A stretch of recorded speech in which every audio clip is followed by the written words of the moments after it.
হিন্দুদের কালচারের সাথে আমাদের কি সম্পর্ক? আমরা মুসলিম, আমরা মুহাম্মদ সাল্লাল্লাহু আলাইহি ওয়াসাল্লামের উম্মত। আমাদের সাথে মুশরিকদের কি সম্পর্ক? আমাদের সাথে ইহুদিদের কি সম্পর্ক? আমাদের সাথে খ্রিস্টানদের কি সম্পর্ক থাকতে পারে? আমরা কেন ওদের সংস্কৃতি গ্রহণ করি? কিসের জন্মদিন, কিসের মৃত্যু দিবস, হ্যাঁ কিসের এসব গায়ে হলুদ, কিসের এসব বৌভাত, এগুলো কি? এগুলোর সাথে আমাদের কি সম্পর্ক? আমাদের সাথে সম্পর্ক হচ্ছে হিজাবের, সালাতের, তাসবির, সিজদার, জায়নামাজের, আতরের, খুশবুর, মিসওয়াকের। আমাদের সাথে এগুলোর সম্পর্ক। আমাদের সাথে সম্পর্ক হিজাবের, আমাদের সাথে সম্পর্ক ইসলামিক ক্যালিগ্রাফির, ইসলামিক, আমাদের সাথে সম্পর্ক কোরআনের, হাদিসের, সিরাতের, লেখাপড়ার, ইলমি পরিবেশের, তাসাউফের। এগুলো আমাদের কালচার। তো কালচার খুব ইম্পর্টেন্ট। কালচার থেকে দূরে সরে গেলে আমাদের আকীদা নষ্ট হয়ে যায়। আল্লাহ পাক আমাদেরকে আমাদের কালচার ধরে রাখার তৌফিক দান করেন। আমি আমার মেয়ের সাথে একটু আগে খেলছিলাম, তো তখন তাকে দেখে আমার কাছে মনে হলো যে আমি আমার মেয়ের জন্যে কোন কোন বিষয়গুলোতে বেশি নসিহত করার প্রয়োজন বোধ করব। আমি কিভাবে আমার মেয়েকে বড় করতে চাই। আমি আমার মেয়ের জন্য যা পছন্দ করি, আমার বোনের জন্য যা পছন্দ করি, আমার মায়ের জন্য যা পছন্দ করি, আমার স্ত্রীর জন্য যা পছন্দ করি, আমার উচিত আমাদের উম্মার বোনদের জন্য তাই পছন্দ করা। তো এটাকে নিজের মতো করে চিন্তা করে আমি ভাবলাম যে আমার মেয়ে হলে আমি এই 10টা নসিহত করব। তো সেই 10টা পয়েন্ট আমি লিখে নিয়ে আসছি। তো কথা না বাড়িয়ে আমি শুধু মূল পয়েন্টগুলো দিকে আপনাদেরকে ফোকাস করতে চাই। প্রথম যে বিষয়টা আমি আপনাদের দৃষ্টি আকর্ষণ করতে চাই যে আল্লাহ রাব্বুল আলামিন আপনাদেরকে এই সমাজের বোঝা হিসেবে সৃষ্টি করেন নাই। আল্লাহ রাব্বুল আলামিন আপনাদেরকে এই সমাজের বোঝা হিসেবে সৃষ্টি করেননি, বরং আল্লাহ রাব্বুল আলামিন আপনাদেরকে এই উম্মতের একটা গর্বিত অংশীদার হিসেবে সৃষ্টি করেছে। আদম আলাইহিস সালাম যখন জান্নাতে ছিলেন তখনও তার কাছে হৃদয়ের মধ্যে কিছুটা শূন্যতা অনুভব হয়েছে, যেটা আল্লাহ রাব্বুল আলামিন হাওয়া আলাইহিস সালামকে দিয়ে পূর্ণ করেছেন। এবং তার বুকের পাঁজরের হাড় থেকেই তার স্ত্রীকে আল্লাহ পাক সৃষ্টি করেছেন। এবং উভয়ের প্রতি আল্লাহ পাকের নির্দেশ কিন্তু সমান ছিল। এমন না যে আদম আলাইহিস সালামকে বলা হয়েছে এই গাছের কাছেও যেও না, হাওয়া আলাইহিস সালামকে বলা হয় নাই, ব্যাপারটা কিন্তু এমন নয়। বরং উভয়ের প্রতি সমান আদেশ ছিল, ওয়ালা তাকরাবা হাদিহিশ শাজারা। তাকরাবা শব্দটা দ্বিবচন। তোমরা দুজনের কেউই এই গাছের কাছে যাবে না। অর্থাৎ আল্লাহ পাকের যে আদেশগুলো আসমানি কিতাবের মাধ্যমে আমাদের কাছে এসেছে, এগুলো নারী এবং পুরুষের জন্য সমান। ক্ষেত্র বিশেষে কিছু কিছু সূরতে আমলের, চলাফেরার, উসুলের কিছু পার্থক্য আছে, কিন্তু আমভাবে প্রত্যেকটা নসিহত এবং আদেশ কিন্তু নারী পুরুষ সবার জন্য সমান। আমরা যদি চাই যে বাংলাদেশের মাটিতে দিন প্রতিষ্ঠা করতে, তাহলে শুধুমাত্র পুরুষদের ভূমিকা যথেষ্ট না, কোশ্চিনকালেও যথেষ্ট না। কারণ প্রত্যেকটা পুরুষই কোনো না কোনো মায়ের সন্তান, কোনো স্ত্রীর স্বামী, কোনো বোনের ভাই, অথবা কোনো মেয়ের বাবা। তাহলে যদি শুধু পুরুষবাচক শব্দে আমরা সমাজ সংস্কার করতে যাই, আমরা ব্যর্থ হব। দুঃখের সাথে বলতে হচ্ছে এটা, কিছু কিছু ক্ষেত্রে আমাদের আত্মসমালোচনার দরকার আছে। আমরা পুরুষদের মধ্যে যে পরিমাণ মেহনত করেছি, করছি এবং করার পরিকল্পনা করছি, তার 50% আমরা মেয়েদেরকে নিয়ে ফিকির করছি না। যে কোনো দিনই বোন যদি হেদায়েতপ্রাপ্ত হন আল্লাহর পক্ষ থেকে, তারপরে সে যে পড়াশোনা করবে, এই পড়াশোনা করার মতো উপযুক্ত প্রতিষ্ঠানও আমরা তাদেরকে দিতে পারি না। নিরাপত্তা, পর্দা এবং সহজলভ্যতা, যে সহজেই সে জ্ঞান শিখবে নিরাপত্তার সাথে, পর্দার সাথে, বাসার কাছাকাছি, মাহরামদেরকে সাথে নিয়ে, এমন পরিবেশ কিন্তু হাজারে একটা মেয়েও পাচ্ছে বলে আমার মনে হয়। তো এই অবস্থা চলতে থাকলে আমরা ইসমাইল আলাইহিস সালামদেরকে জন্ম দিতে পারবো না। যদি প্রত্যেকটা পরিবারের কর্তা ইব্রাহিম না হন এবং মায়েরা হাজরা আলাইহিস সালাম এবং সারা আলাইহিস সালামের মতো না হন, তাহলে তো ইসমাইলি প্রজন্ম আমরা জন্ম দিতে পারবো না। সেক্ষেত্রে আমরা আল্লাহ পাকের জমিনে দিন প্রতিষ্ঠাও করতে পারবো না। এখানে অনেক প্রান্তিকতা আমাদের মধ্যে আছে, আবার অনেক ছাড় না দেওয়ার মানসিকতা আমাদের মধ্যে আছে। যেমন আমি এখন আপনাদেরকে যেভাবে নসিহত করছি, এই তো প্রিয় দিনী বোনেরা, আমি আপনাদেরকে যে কয়েকটা পয়েন্ট টাচ করতে চাচ্ছিলাম। তার প্রথমটা হচ্ছে নোট করে নেবেন, এগুলো বাসায় পরবর্তীতে আপনারা এগুলো নিয়ে আলোচনা করতে পারবেন বা এটা নিয়ে আরও বিস্তারিত পড়াশোনা করতে পারবেন। যে দেখুন, সহজ কথা কি যে আমরা নারী পুরুষ সবাই দুনিয়াতে এসেছি, হয়তো 50, 60, 70, 100 বছর আপনি আমি বাঁচব, এবং এরপরে কিন্তু আমাদেরকে একটা জার্নি শুরু করতেই হবে। এখন আমাদের সহজ কথা কি? সহজ কথা হচ্ছে আমাদেরকে দুনিয়াতে আল্লাহ পাকের দাসত্ব করতে হবে, পরিপূর্ণ ইসলাম পালন করতে হবে, এবং আল্লাহ পাকের জমিনে তার দিনটাকে প্রতিষ্ঠার চেষ্টা করতে হবে। এছাড়া তো আমাদের কোনো কাজ নাই পৃথিবীতে আমাদের কাজটা কি আসলে? এই পৃথিবীতে আমাদের কাজটা কি? 1 নাম্বার হচ্ছে আল্লাহ পাককে চিনতে শেখা, আল্লাহ পাকের সামনে আত্মসমর্পণ করা, তার নবীর সুন্নতগুলো মেনে চলা, হালাল খাওয়া, একটা আদর্শ পরিবার গঠন করা, সন্তানদেরকে মানুষ করা, দিনের দাওয়াতের কাজ করা, এবং দিনটাকে আল্লাহর জমিনে প্রতিষ্ঠার চেষ্টা করা। এছাড়া কি আমাদের কোনো কাজ আছে পৃথিবীতে? বাকি যে কাজগুলো সেগুলো আনুষঙ্গিক, এবং সেগুলো ইবাদত হিসেবে গণ্য হবে যদি আল্লাহর জন্য হয় এবং রাসূলের তরিকায় হয়। যেমন কেউ যদি ঘুমায়, ঘুমানোর কাজটাও তো ইবাদত, যদি সেটা রাসূলের তরিকা মোতাবেক হয়। সিম্পল। খাওয়া দাওয়া করা, আমরা আমাদের চাহিদায় খাই, কিন্তু এটাও ইবাদত হিসেবে গণ্য হবে যদি খাওয়ার সুন্নাতটা আমরা ঠিকমতো আদায় করতে পারি। তাহলে প্রতিটা কাজই সুন্নাত এবং ইবাদত হবে যদি আমরা সেটার তরিকা ঠিক রাখি। মূল কাজগুলো কি? মূল কাজগুলো হচ্ছে যে, আবার বলতেছি, মূল কাজগুলো হচ্ছে 1, এই পৃথিবীতে আল্লাহকে চেনা, আল্লাহকে চিনতে শেখা।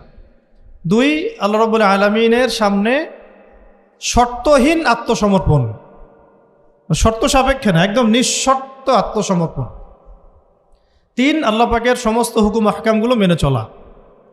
4, রাসূলুল্লাহ সাল্লাল্লাহু আলাইহি ওয়াসাল্লামের আদর্শ প্রত্যেকটা কাজে বাস্তবায়ন করা, সুন্নতের উপর থাকা। 5, হালাল খাওয়া। 6, আদর্শ পরিবার গড়ে তোলা। 7, সন্তান প্রতিপালন। 8, সৎ কাজে আদেশ। 9, অসৎ কাজে নিষেধ। 10, আল্লাহ পাকের এই জমিনের মধ্যে দিনটাকে প্রতিষ্ঠার চেষ্টা করা, যার যা সামর্থ্য আছে তাই দিয়ে। কেউ জান দিয়ে করবে, কেউ মাল দিয়ে করবে, কেউ কথা দিয়ে করবে, কেউ লিখনি দিয়ে করবে, কেউ প্রয়োজনে আল্লাহর পথে জিহাদ করবে, কেউ প্রয়োজনে শহীদ হবে, যার যেটা সুরত সে সেভাবে করবে। এছাড়া কি দুনিয়াতে আমাদের কোনো কাজ আছে?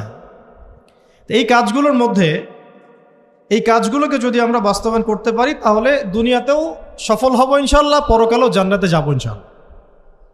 এই তো, এই কাজগুলো যদি আমরা বাস্তবায়ন করতে পারি দুনিয়াতেও সফল হব ইনশাআল্লাহ এবং পরকালেও জান্নাতে যাব ইনশাআল্লাহ। এক্ষেত্রে এই গন্তব্য হাসিল করার জন্যে যে কাজটা সবার আগে দরকার, এতক্ষণ যেগুলো বললাম, এই গন্তব্যটা হাসিল করার জন্য সবার আগে যে কাজটা দরকার সেটা হচ্ছে সেটা হচ্ছে শরিয়াতের একটা ন্যূনতম জ্ঞান অর্জন করা। শরিয়াতের ন্যূনতম একটা জ্ঞান অর্জন করা। শরিয়াতের ন্যূনতম জ্ঞান বলতে আমি কি মিন করছি, কি বোঝাচ্ছি? আমি বোঝাচ্ছি কমপক্ষে আপনাকে বিশুদ্ধ করে কোরআন তেলাওয়াত করা শিখতে হবে, 1 নাম্বার। এর সাথে আপনাকে আরবি ভাষা কিছুটা হলেও শিখতে হবে যাতে আপনি কোরআনটা বুঝতে পারেন। 3 নাম্বার হচ্ছে হাদিস শাস্ত্র পড়ার যোগ্যতা আপনাকে অর্জন করতে হবে, মানে হাদিস পড়াশোনা করতে হবে। 4 নাম্বার নবী সাল্লাল্লাহু আলাইহি ওয়াসাল্লামের পবিত্র সিরাত অর্থাৎ জীবনী, এটা আপনাকে পড়তে হবে। মনে থাকবে তো? লিখে নেন। 5 নাম্বার হচ্ছে, 1 নাম্বার কি বলেছিলাম? বিশুদ্ধ কোরআন তিলাওয়াত। তারপরে বলেছি আরবি ভাষা শিক্ষা করা। তারপরে বলেছি হাদিস পাঠ। তারপরে বলেছি সিরাত পাঠ। 5 নাম্বার হচ্ছে আকীদা বিশুদ্ধ করা। আকীদা বিশুদ্ধ করা। আকীদার অনেক কিতাব আছে এবং আকীদার আর অনেক দার্সও আছে, এটা নিয়ে আমরা পরে আলোচনা করব ইনশাআল্লাহ।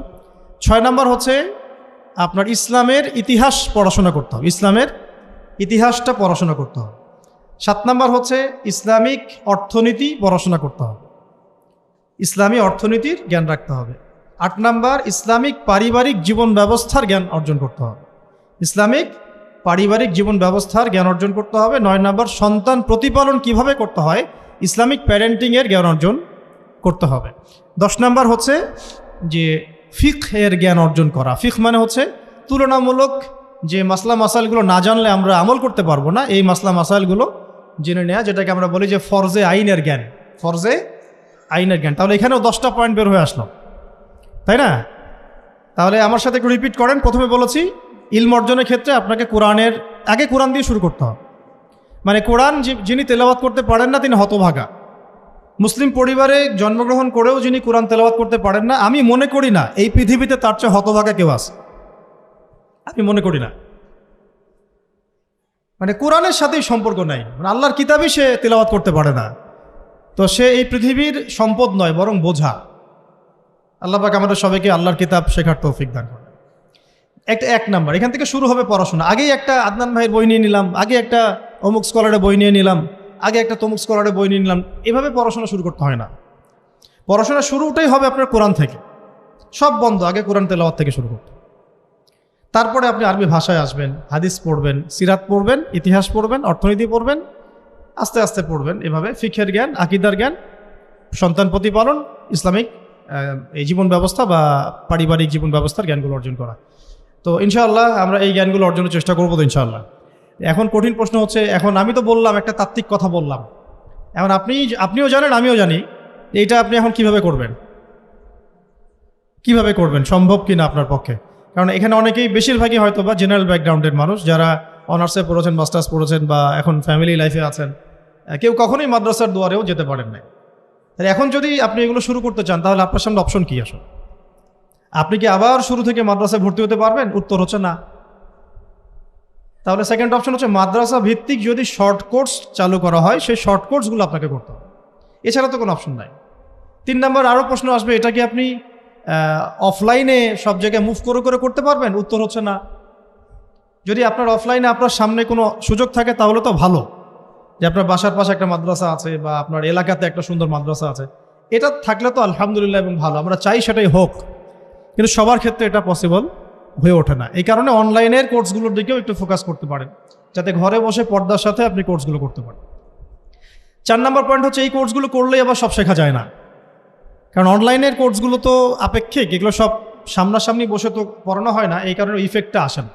এই যে সামনে বসে লেকচার দিচ্ছে, এটার যে ইম্প্যাক্ট, এটা অনলাইন লেকচার শোনার ইম্প্যাক্টটা সেম না কখনো। এই জন্য আমরা সবসময় বলি যে ওস্তাদদের সামনে গিয়ে দার্স নেওয়া আর কি। এই সুযোগটা তো সবাই সব মেয়ে পাচ্ছেন না, এই জন্য আমরা আপনাদের প্রতি আহ্বান করব এবং আমরাও উদ্যোগ নেওয়ার চেষ্টা করব, যাতে প্রত্যেকটা বিভাগীয় শহরে, অ্যাটলিস্ট প্রত্যেকটা বিভাগীয় শহরে মেয়েদের জন্য একটা স্বনামধন্য, একটা আদর্শ দিনী মার্কাজ প্রতিষ্ঠা করা যায়, যেখানে অফলাইনে আমাদের দিনী বোনরা এসে সপ্তাহে 2 দিন 3 দিন দিন শিখবেন। এতে ইনশাল্লাহ 1 বছর অনলাইনে পড়ার চাইতে বেশি ফায়দা হবে ইনশাল্লাহ। কিন্তু এই কাজটা আমার একার পক্ষে করা সম্ভব না, ওনার একার পক্ষে করা সম্ভব না। উনি বললাম এটা নিয়ে আবার ঝগড়া করতে পারে, আমাদের উস্তাজার একার পক্ষে করা সম্ভব না, আমাদের প্রিয় উস্তাজার একার পক্ষে করা সম্ভব না, ঠিক আছে? তো এটা আবার আমাদের সবাইকেই হাত লাগাতে হবে। আমার কাছে এত অর্থ সম্পদ নাই, আমার কাছে কোনো জায়গা জমিও নাই, থাকলে আমরা আল্লাহর রাস্তা ফি সাবিলিল্লাহ দিয়ে দিতাম। যাদের কাছে আছে তারা এগিয়ে আসেন, প্রতিষ্ঠান গড়ে তোলেন, প্রত্যেকটা এলাকায় একটা করে মেয়েদের মার্কাজ গড়ে তোলেন, টিচারদেরকে আমরা ট্রেন করে দিব ইনশাআল্লাহ, সিলেবাস আমরা দিয়ে দিব ইনশাআল্লাহ, মুআল্লিমা আমরা পাঠাবো ইনশাআল্লাহ। একটা এলাকার বোনদেরকে যেন বাইরে যেতে না হয়, সে এলাকার মধ্যেই তারা 100 জন 50 জন বসে বসে দিন শিখবে। সম্ভব না এটা করা?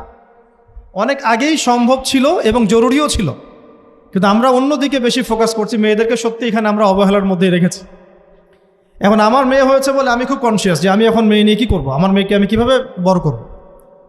এখন তো আমি মেয়েকে পড়তে অন্য কোথাও পাঠাবো না, কারণ সিকিউরিটি কনসার্ন। আমি আমার মেয়েকে কোথাও মেসে থাকতে দিব না, সিকিউরিটি কনসার্ন, এবং আমাদের গায়রতের খেলাফ, ব্যক্তিত্বের খেলাফ। তাহলে আমার মেয়েকে পড়াশোনা করানোর জন্য আমাকেই প্রতিষ্ঠান গড়ে তুলতে হবে, এবং এমন প্রতিষ্ঠান যেখানে আমার মেয়ে দুনিয়াবি জ্ঞানও পাবে, পরকালের জ্ঞানও পাবে। তো এটা তো অ্যাভেলেবল না। তো অ্যাভেলেবল হবে কখন? যখন সবাই হাত লাগাবো। দেখেন, আমি একটা হাদিস মনে করে দিই আপনাদেরকে, এটা বলতে চাচ্ছিলাম না কিন্তু বলছি। নবী সাল্লাল্লাহু আলাইহি ওয়াসাল্লাম একদিন ঈদের খুতবা দিচ্ছিলেন, এবং ওই খুতবাতে তিনি বলেছিলেন যে, হে মুসলিম নারীগণ, আমি জাহান্নামে দেখে এসেছি যে তোমাদের সংখ্যা বেশি। মুসলিম নারীগণের সংখ্যা বেশি, এটাও হাদিসের সঠিক ফাহাম না। মানে পুরো এই উম্মতের মধ্যে নারীদের একটা বড় অংশ জাহান্নামে যাবে, এই উম্মতের মধ্যে। তো তোমরা বেশি বেশি সাদাকা করো, তোমরা বেশি বেশি সদকা করো, একটা খেজুরের টুকরা দান করে হলেও জাহান্নাম থেকে বাঁচো। তো এটা বলার পরে বেলাল রাদিয়াল্লাহু আনহু একদিক থেকে আরেক দিক হাঁটছিলেন, সাথে একটা কাপড় ছিল। নারীরা তাদের কেউ গলার হার, কানের দুল, হাতের মানে চুড়ি, এগুলো সোনার সব খুলে খুলে দান করছিলেন। মেয়েদেরকে সাদাকার মধ্য দিয়ে জাহান্নাম থেকে বাঁচতে হবে। সদকা করার মধ্য দিয়ে মেয়েদেরকে জাহান্নাম থেকে বাঁচতে হবে। আজকে যদি আপনি একটা প্রতিষ্ঠান গড়ে দিয়ে যেতে পারেন, এটা যদি আরও 50 বছর সাস্টেইন করে, এই 50 বছর এখানে যত মানুষ দিন শিখবে সমস্ত মানুষের ইলমের নেকি আপনি পাবেন। কিন্তু আমরা কিন্তু সবাই ব্যক্তি স্বার্থ নিয়ে চিন্তা করি আর দুনিয়ার স্বার্থটাকে বেশি প্রাধান্য দিই। আমার 500 জায়গা আমি দিয়ে দিব, আপনি দিচ্ছেন না, বরং আপনি পরকালের জান্নাতের একটা জায়গা আপনি সার্টিফাইড করছেন। কে জানে, হয়তো এই ওসিলায় আপনার জান্নাতের ফয়সালা হয়ে যেতে পারে। কেউ 10% জমির মধ্যে একটা মসজিদ করেছে, হতে পারে এই মসজিদের ওসিলায় আল্লাহ পাক তাকে জান্নাত দিতেও পারেন। কেউ একটা মাদ্রাসা প্রতিষ্ঠা করেছে, এখানে হাজার হাজার স্টুডেন্ট পড়াশোনা করছে, কে জানে হয়তো এই ওসিলায় আল্লাহ পাক তাকে পরকালে জান্নাত দিতে পারে।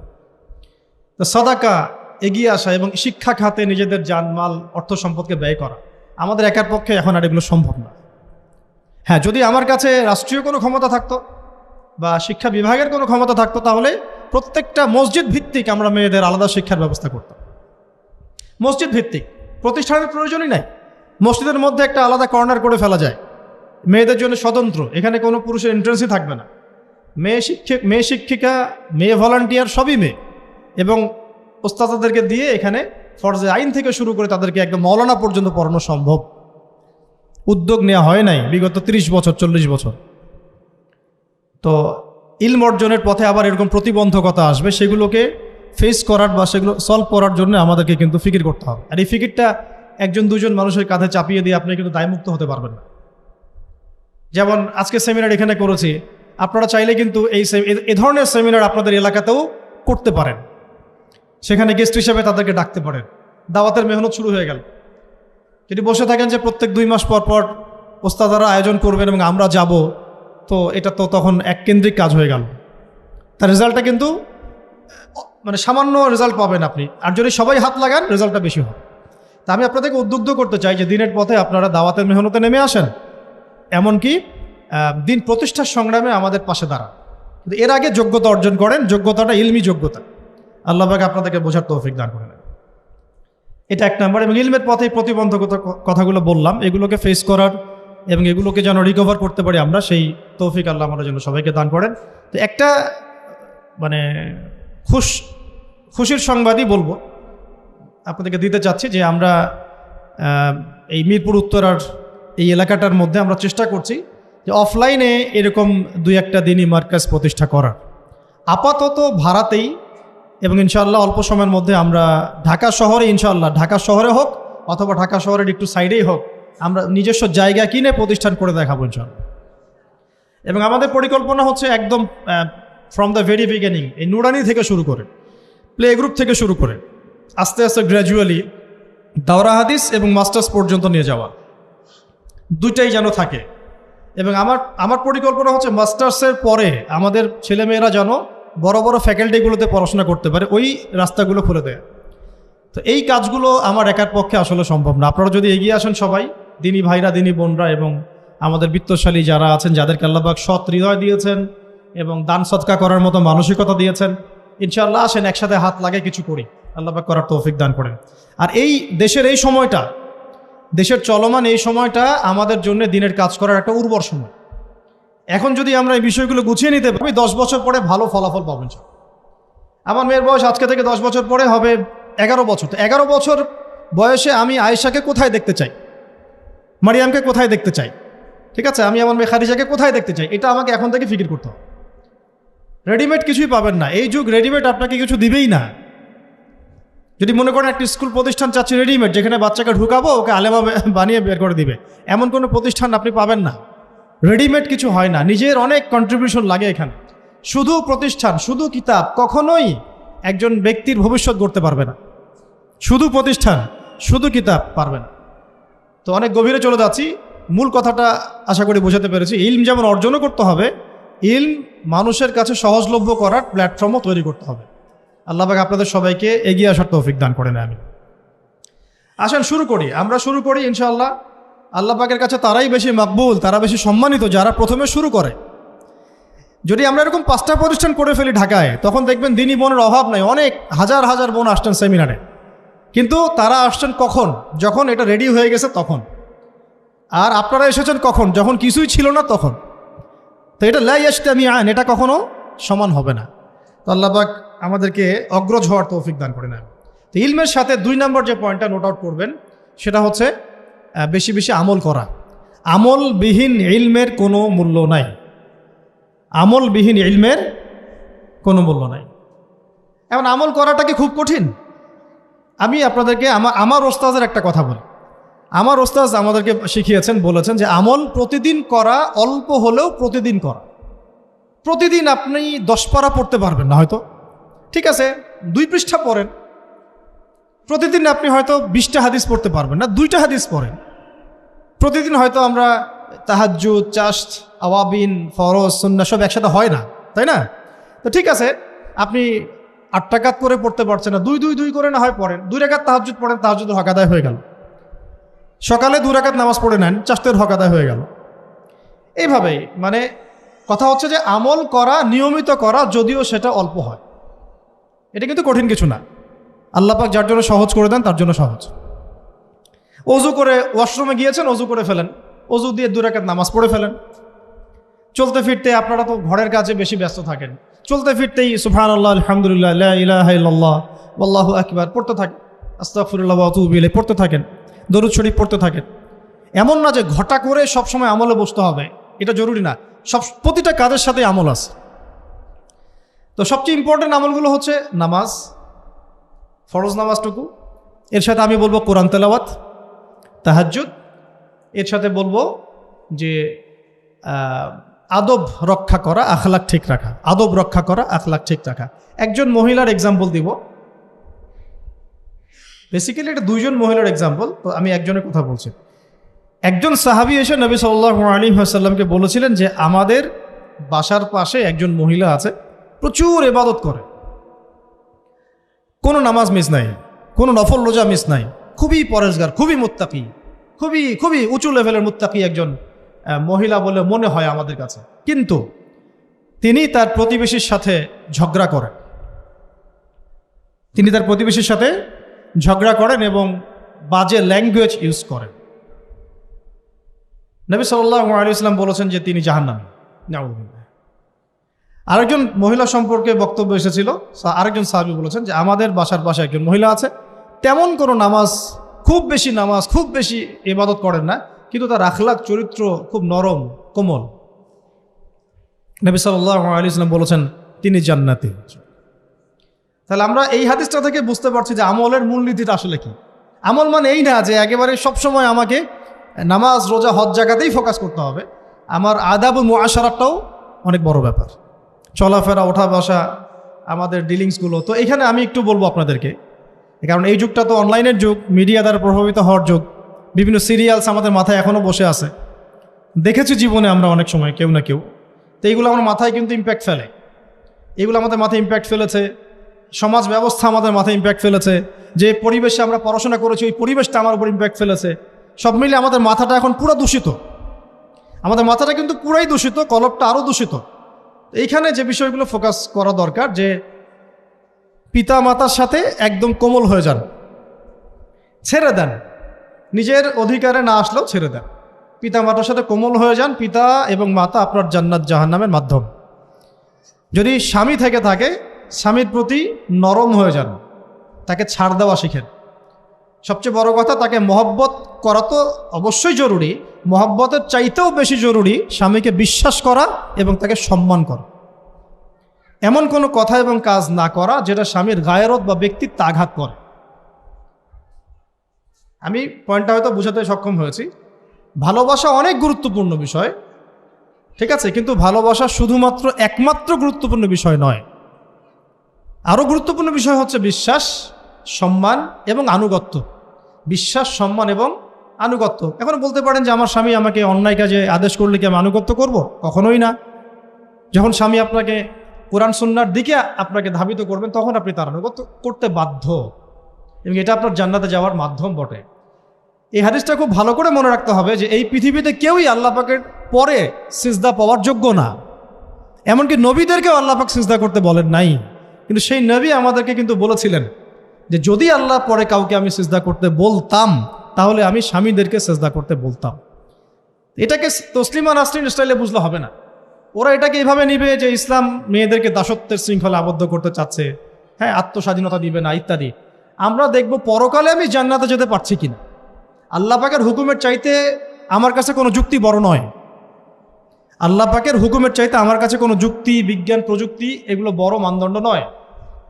শুধুমাত্র স্বামীর আনুগত্য, বিশ্বাস, সম্মানের বদৌলতে দেখা যায় যে পুরোটা জীবন এই বেচারা আপনার জন্য ঢেলে দিবেন। আর এই জায়গায় যদি দেখা যায় ঘাটতি থাকে, তখন কোনো কোনো ক্ষেত্রে ভালোবাসা যথেষ্ট হয়ে ওঠে না। এবং আপনারা জানেন এই শহরে ডিভোর্সের সংখ্যা দিন দিন বাড়ছে। কেন? এইগুলো মেজর কারণ আছে। হ্যাঁ, আমি বলছি না যে সব ছেলেই একেবারে পারফেক্ট, কখনোই না। ছেলেরাও যেমন সাহাবী না, মেয়েরাও সেরকম মহিলা সাহাবী না। কিন্তু সবর, আনুগত্য, নরম কোমলতার কোনো বিকল্প নাই। উভয় পক্ষের জন্যই নসিহতগুলো আর কি, স্বামীর জন্য এবং স্ত্রীর জন্য। আরেকটা বিষয় হচ্ছে যে স্বামীর পরিবার নিয়ে খোঁটা না দেওয়া, স্বামীর যে বাবা মা ভাই বোন এই ব্যাপারগুলো নিয়ে খোঁটা দেওয়া না দেওয়া বা খোঁচাখুচি না করা, এবং তার যে অবদান আপনার প্রতি এটাকে অস্বীকার না করা, কুফরি না করা।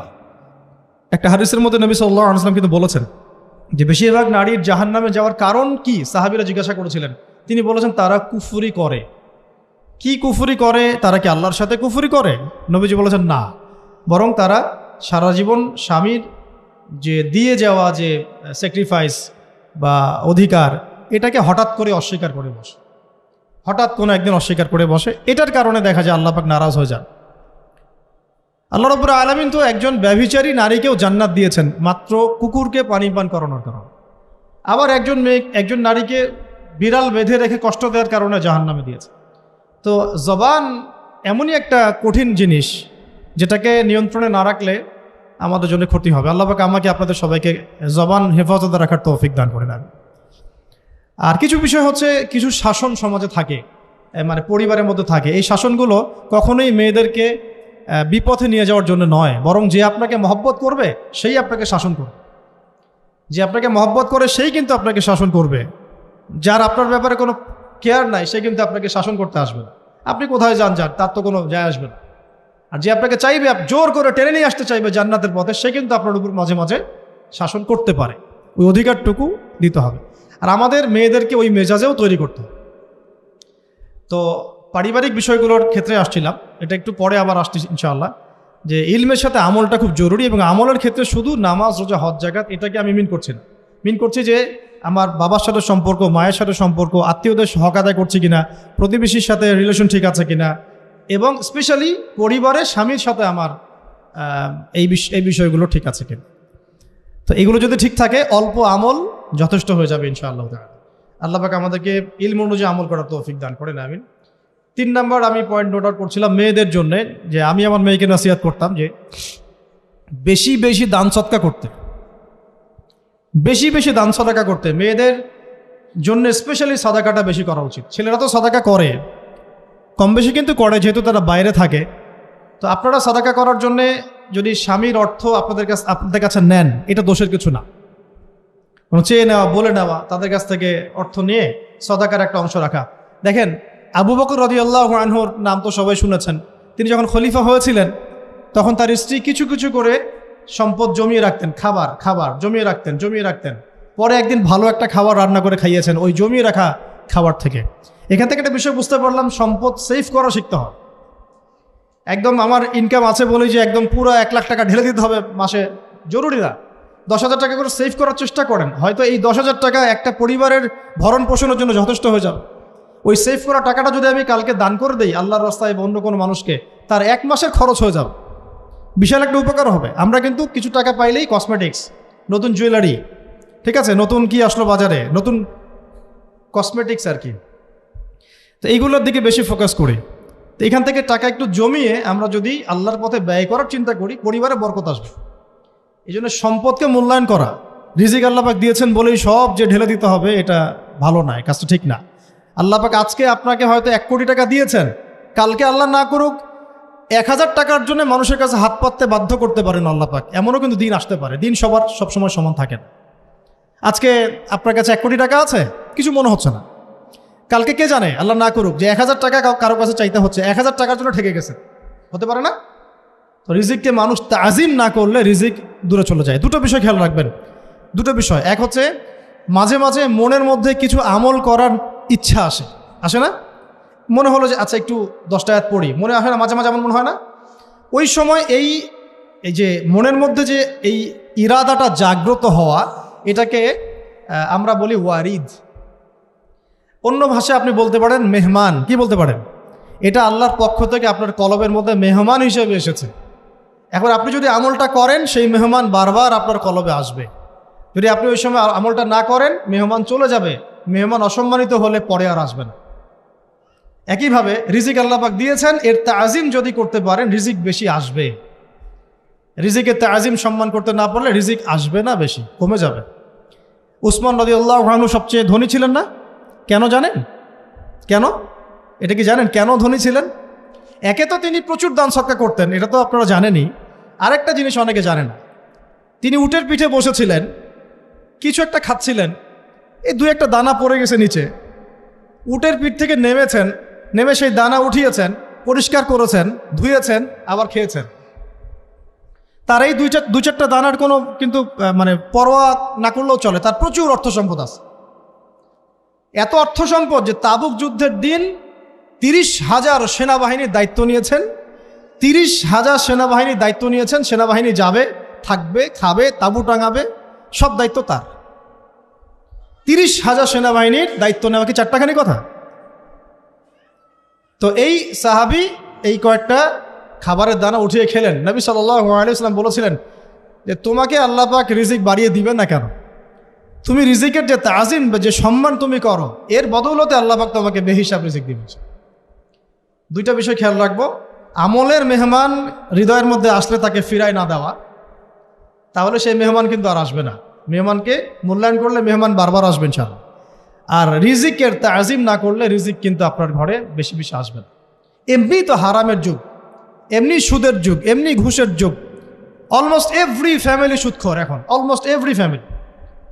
মেয়েরা স্পেশালি যারা শাশুড়ি টাইপের, আপনারা মাইন্ড করেন না, তাদের সাইকোলজি যে এতই নিচে নেমে গেছে এখন যে আমার মেয়ে জাহান্নামে যায় যাক, হ্যাঁ আমার মেয়ে জাহান্নামে যায় যাক, সমস্যা নাই, দুনিয়াতে সে যেন ভালো থাকে। এটা কেন বললাম? একটা সুদখোরের ঘরে তুলে দিতে সে দ্বিধাবোধ করতেছে না, একটা দুর্নীতিবাজের ঘরে তুলে দিতে দ্বিধাবোধ করতেছে না, একটা ঘুষখোরের ঘরে তুলতে দ্বিধাবোধ করতেছে না, হ্যাঁ একটা মানে কি বলবো মাদকসেবী, ড্রাগ অ্যাডিক্টেড, বা এই যে আর কি বলবো ফাসেক, জালেম, এই ধরনের ঘরে উঠাই দিতেও সে দ্বিধাবোধ করছে না। 5তলা বাড়ি চাই আমার মেয়ে 5তলা বাড়ি থেকে সুখে থাকবে। এই যে সুখের ডেফিনেশন এখানে দিয়েছেন আপনারা। এই জন্য কত হাজার হাজার মেয়ের জীবন নষ্ট করে দিয়েছেন আপনারা। আমার কথা মাইন্ড করে না, হাজার হাজার মেয়ের জীবন মায়েরা নষ্ট করে দিয়েছে, শুধুমাত্র মেয়েদের দুনিয়াবী সুখ এর সংজ্ঞাটা বুঝতে ভুল করার কারণে। এর নাম যদি সুখী হইতো, তাহলে অমুসলিমরা সুখী না কেন? পশ্চিমারা সুখী না কেন? ওরা আত্মহত্যা করে কেন? এইভাবে মেয়েদের জীবন নষ্ট করেছে। অথচ অল্প যদি হালাল রিজিকও হতো, আল্লাহ পাক তাকে বরকত দিতেন, সুখে থাকতো। তা আল্লাহ পাক আপনাদেরকে রিজিকের মূল্য বোঝার, তাজিম করার তৌফিক দান করেন, আমিন। তো অনেক ভিতরে ভিতরে চলে যাচ্ছে আমি, সময় আমাদের হাতে আরও শর্ট হয়ে আসতেছে। তো এখানে একটা কথা বলে দিব যে রিজিকের প্রসঙ্গ যেহেতু আসছে, যে হালাল খেতে হবে আমাদেরকে, হারামের দ্বারস্থ হওয়া যাবে না। আপনার স্বামী যদি হারাম খায়, আপনি স্বামীকে বুঝান, তাকে ওই চাকরি ছেড়ে দিতে আপনি উৎসাহিত করেন। আমি আপনাদেরকে একটা অনেস্টির সাথে একটা কথা বলি, যত এই যে প্রশাসনে যত ঘুষখোর আছে, ঠিক আছে, যত দুর্নীতিবাজ আছে, যত মাদকসেবী আছে, মাদকের ব্যবসায়ী আছে, যত সুদখোর আছে, এরা সবাই কেন এই খারাপ কাজগুলো করে জানেন? তার স্ত্রীকে ভালো রাখার জন্যে, তার মাকে ভালো রাখার জন্যে, তার সন্তানদেরকে ভালো রাখার জন্য। তাহলে স্ত্রী হিসেবে, সন্তান হিসেবে, মেয়ে হিসেবে আপনি বলবেন যে আমাদের এইসব ভালোর দরকার নাই আব্বু, হে আমার প্রিয় স্বামী, আমার এসব ভালোর দরকার নাই, হে আমার ছেলে, আমার এসব ভালোর দরকার নাই, তুই হালাল পথে থাক, ওইখানে তুই আমাকে ডাল ভাত খাওয়া, আমি খুশি আছি। এইভাবে আপনারা তাদেরকে মোটিভেট করেন, দেখবেন সমাজে হারাম কমে গেছে ইনশাআল্লাহ। আর হারাম খাওয়া এই ছেলে মেয়েগুলোও কিন্তু মানুষ হবে না। হারাম খাওয়া যে ছেলে মেয়েগুলো রক্ত মাংস করে উঠছে, এরাও কিন্তু মানুষ হবে না। আল্লাহ পাক আমাদেরকে হালাল খাওয়ার তৌফিক দান করে, এবং এই হালালের জন্য আপনাদের ভূমিকা অনেক বেশি।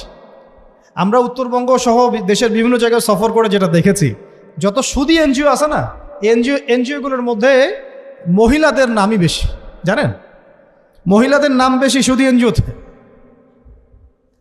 তো এই দাওয়াতগুলো আমরা মা বোনদেরকে দিতে চাই যে কোন অবস্থাতে যেন হারাম রিজিকের দিকে আপনারা না ধাবিত হন, এবং রিজিকে তাজিম করেন, পরিবারের মধ্যে হৃদ্যতা ভালোবাসা বজায় রাখেন, একে অপরকে বিশ্বাস সম্মান এবং শ্রদ্ধা করেন। ইনশাআল্লাহ তাআলা আপনাদের পরিবারও সুখী হবে, রিজিকও সুন্দর হবে এবং রিজিকে বরকত হবে ইনশাআল্লাহ। এরপরে আমি আর দু একটা পয়েন্ট নোট করেছি, বলে শেষ করে দিচ্ছি যে এটা স্পেশালি আমি আমাদের ওইসব দিনই বোনদেরকে বলতে চাচ্ছি যে বোনেরা এখনও বিয়ে শাদী করেন নাই। সেটা হচ্ছে যে বিয়ে করার আগেই দিনের বেসিক লেখাপড়া শেষ করেন। এত পাগল হওয়ার দরকার নেই। চরিত্র হেফাজত হচ্ছে না, রোজা রাখেন, ঠিক আছে? দিনই পড়াশোনা আগে শেষ না করে বিয়ে করতে যায় না। বহু আলেমা যারা মাদ্রাসা লাইনের ছাত্রী ছিল, দিনই পড়াশোনা শেষ না করে বিয়ে পিড়িতে বসার কারণে কেরিয়ার ধ্বংস হয়ে গেছে। বিয়ে পরে করেন, আগে পড়াশোনাটা, তুলনামূলক পড়াশোনাটাকে শেষ করে নেন। তুলনামূলক পড়াশোনা শেষ করতে 18 থেকে 20 বছর বেশি লাগে না। যদি আপনি শুরু থেকে শুরু করেন, একদম 18 থেকে 20 বছর হতে হতে আপনার পড়াশোনা মোটামুটি শেষ হয়ে যাবে। আর যে সাবজেক্টগুলো বললাম আমি, ওইগুলোই বেসিক পড়াশোনা। এখন এটা হয়তো সবার ভাগ্যে নসিব নাও হতে পারে, সেক্ষেত্রে বিকল্প অপশন আমরা যাব, কিন্তু আগে মূলনীতি হচ্ছে একটা লেভেল পর্যন্ত পড়াশোনা করার পরেই বিয়ে করেন। কারণ বিয়ের পরে আপনার যত রেসপন্সিবিলিটি আসবে, এটা তখন পড়াশোনা মেনটেন করা এতটাও সহজ না, প্রায় অসম্ভবের পর্যায়ে পড়ে যায়। আর দু একটা বাচ্চা কাচ্চা হয়ে গেলে তো তখন আর কোনো কথাই নেই। তাহলে আপনারা কি আমাদেরকে আয়েশা রাদিয়াল্লাহু আনহার মতো একটা প্রজন্ম দিতে পারবেন না? যদি এটা আপনাদের উদ্দেশ্য হয়, সেক্ষেত্রে কি পড়াশোনা শুরু থেকে করা উচিত না? এখন এই সুযোগটা আমাদের সব বোনদের সামনে হয়তো থাকে না, এই জন্য আমরা বললাম যে বিকল্প অপশনগুলোতে আপনারা দিন শেখার চেষ্টা করেন। আর এরপরে যখন বিয়ে করবেন, পড়াশোনা মোটামুটি শেষ হয়েছে, বিয়ে করবেন, এখন 18-20 বছর বয়স হয়ে গেছে, এখন আল্লাহর ওয়াস্তে দুনিয়াবি বিষয়কে সর্বোচ্চ অগ্রাধিকার দিয়েন না। আজীবন পস্তাবেন, এবং একবার পস্তানো শুরু করলে এই পস্তানো আজীবনও শেষ হবে। তখন মেইল করে মেসেজ করে কোনো লাভ হবে না, কারণ আপনি বিয়ের আগে দিনকে প্রাধান্য দেন নাই, বরং দুনিয়াকে প্রাধান্য দিয়েছেন। আপনি বিয়ের আগে দিনকে প্রাধান্য দেন নাই, বরং দুনিয়াকে প্রাধান্য দিয়েছেন। যখন আপনি সবসময় পরকালকে, আল্লাহকে, তার রাসূলকে প্রাধান্য দিবেন, দিনকে প্রাধান্য দিবেন, দুনিয়া আল্লাহই গুছিয়ে দিবেন। আর যখন আপনি দুনিয়াকে সর্বোচ্চ অগ্রাধিকার দিবেন, দিন আপনার কাছ থেকে দূরে সরে যাবে। দিনের একটা গায়রত আছে, একটা ব্যক্তিত্ব, দিনের একটা স্বতন্ত্র গায়রত আছে, সে সবার কাছে ধরা দেয় না। যে তাকে মূল্যায়ন করে তার কাছেই দিন আসে, যে তাকে মূল্যায়ন করে না তার কাছে দিন আসে না। তো দিনদার ছেলেকে প্রাধান্য না দিয়ে বিয়ে করতে যায় না, জীবনটা ধ্বংস হয়ে যায়। হ্যাঁ, আমি বলছি না দিনদার ছেলে মাদ্রাসাতেই থাকে না, ইঞ্জিনিয়ার লাইনেও থাকতে পারে, ডক্টরও হতে পারে, ইঞ্জিনিয়ারও হতে পারে, কিন্তু এটা বাহ্যিকভাবে এটাকে জাস্টিফাই করাটাও ডিফিকাল্ট। কিছু ক্রাইটেরিয়া দেখে আপনি একটু আন্দাজ করতে পারেন, পুরোপুরি হয়তো কখনোই বুঝতে পারবেন না। সেটা হচ্ছে দিনের প্রতি তার ফিকির কেমন, দিন নিয়ে তার কাজ কেমন, তার লাইফস্টাইল কেমন, তার পরিবার কেমন, কোন পরিবেশে সে বড় হয়ে উঠেছে, তার একাডেমিক্যাল সার্টিফিকেট কেমন, তারপরে তার দাওয়াতের মেহনতে অ্যাক্টিভিটিস আছে কিনা, বা ব্যবসা হালাল কিনা, বা চাকরিটা হালাল কিনা, নামাজ ঠিক আছে কিনা, তার মধ্যে সুন্নাহ আছে কিনা। এগুলো কিছু বাহ্যিক সাইন, যেগুলো দেখে আমরা একটা আইডিয়া নিতে পারি। তারপরে বলবো যে এখানে 100% আপনি এনশিওর হতে পারবেন, ওইটা আল্লাহ পাকের হাতে। তো ওইটাও যদি এনশিওর করতে চান, তাহলে কি করতে হবে? তাহলে নিজেকে দিনদার হতে হবে। আমি নিজে যদি ভালো দিনদার হই, তাহলে ইনশাআল্লাহ আল্লাহ পাক আমাকে দিনদার স্ত্রী দিবেন। নিজে দিনদার না, তাহলে কি রেডিমেড দিনদার ছেলে আসবে? কখনই আসবে। দোয়া করতে হবে, রব্বানা হাব লানা মিন আজওয়াজিনা ওয়া যুররিয়াতিনা কুররাতা আ'য়ুন ওয়াজআলনা লিল মুত্তাকিনা ইমামা। দোয়া করতে হবে যে রব্বি হাবলি মিনাস সালিহিন, রব্বি হাবলি মিন লাদুনকা যুররিয়াতান তাইয়্যিবা ইন্নাকা সামিউদ দুআ।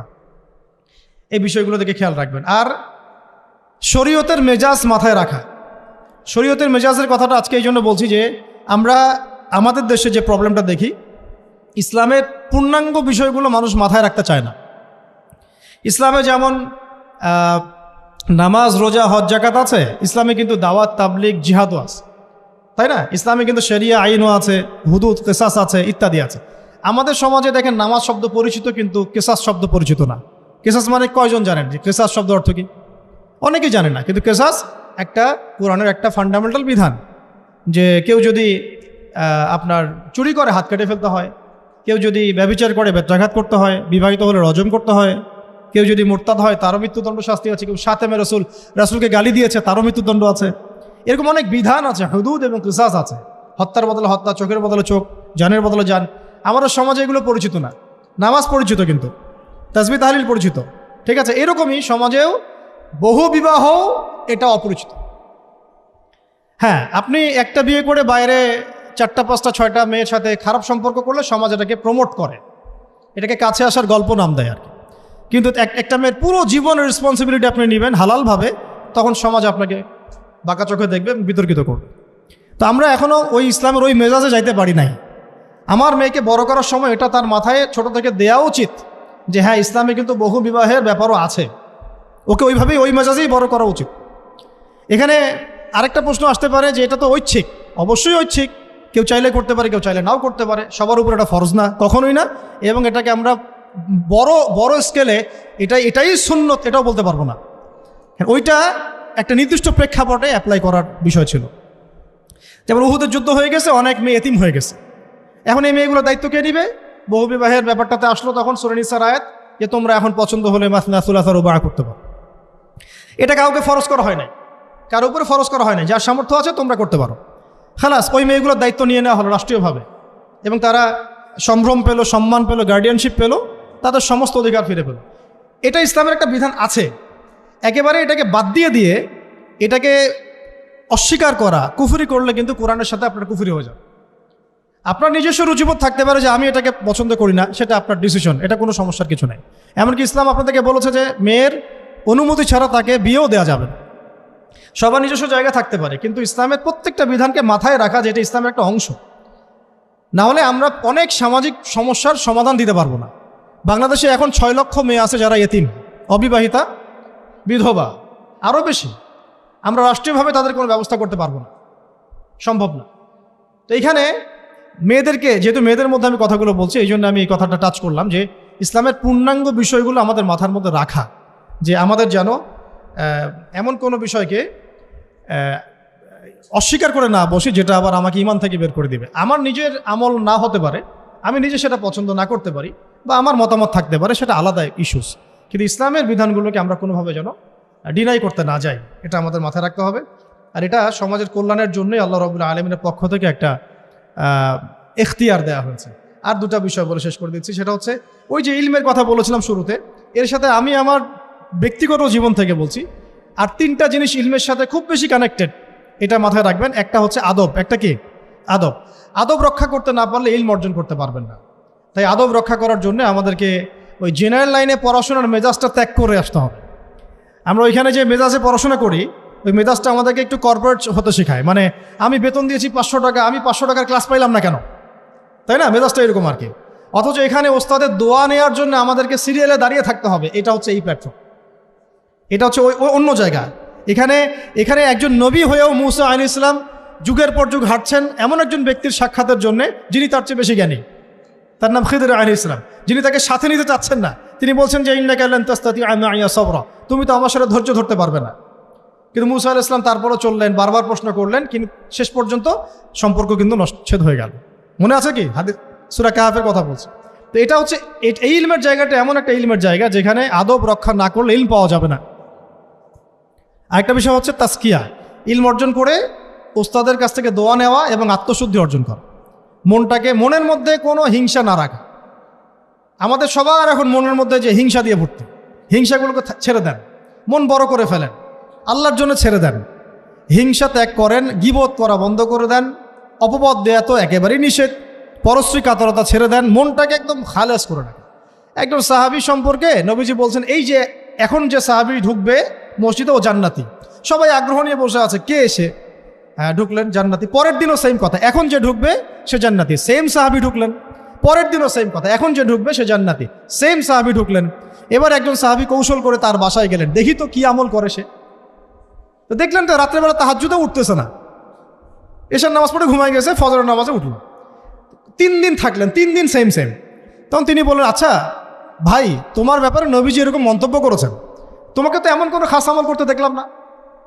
তো তিনি বলছেন, আচ্ছা একটা বিষয় হতে পারে, আমি অত বেশি আমল হয়তো করি না, কিন্তু আমি যখন ঘুমাতে যাই আমি সবাইকে মাফ করে দিয়ে ঘুমাই। মন ফ্রেশ, মনটা থেকে সব বের করে দেওয়া, এটা তাসকিয়া, এটা ইলমের সাথে সম্পৃক্ত। আল্লাহ পাক আমাদের সবাইকে এই বিষয়গুলো বোঝার তৌফিক দান করেন।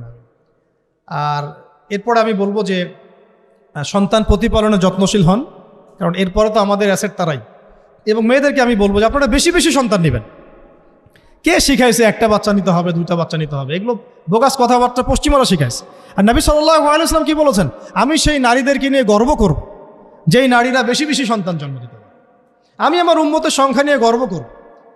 হ্যাঁ, সবার ফিজিক্যাল কন্ডিশন এক না হতে পারে, কিন্তু এই মানসিকতাটা ত্যাগ করতে হবে যে আমার একটাই, 2টি সন্তানের বেশি নয়, একটি হলে আরও ভালো হয়। এইসব পশ্চিমা তন্ত্রমন্ত্র বন্ধ করতে হবে। ঠিক আছে, এরপরে বলবো যে মিডিয়া দিয়ে, আচ্ছা, এই সন্তান প্রতিপালনের ক্ষেত্রে একটা কথা বলে দিই যে প্যারেন্টিংয়ের অনেক বই বাজারে বের হয়েছে, প্যারেন্টিং টিপস আছে। এই প্যারেন্টিংটা নিয়ে আলাদা ইনশাল্লাহ একদিন সেশন করবো, এখানে অনেক কথা বলার আছে। সন্তান প্রতিপালন একটা শিল্প, সন্তান প্রতিপালনটা একটা শিল্প, খুব ধৈর্যের কাজ, সবরের কাজ, লেগে থাকার কাজ। সন্তানকে সময় দেওয়া, ওর খাবারের দিকে খেয়াল রাখা, ওর মানসিকতার দিকে খেয়াল রাখা, ওর ফিজিক্যাল অ্যাক্টিভিটিস দিকে খেয়াল রাখা, ওর মানে আত্মা দূষিত হয়ে যাচ্ছে কিনা এটা খেয়াল রাখা, ওর ভালো একাডেমিক পরিবেশ নিশ্চিত করা, ভালো ওস্তাদ দেওয়া, ওর সাথে মেশা, ওকে আদর করা, অনেক কিছু আছে। এটা নিয়ে ইনশাল্লাহ আমরা একদিন আরেকটা সেশন করবো ইনশাল্লাহ।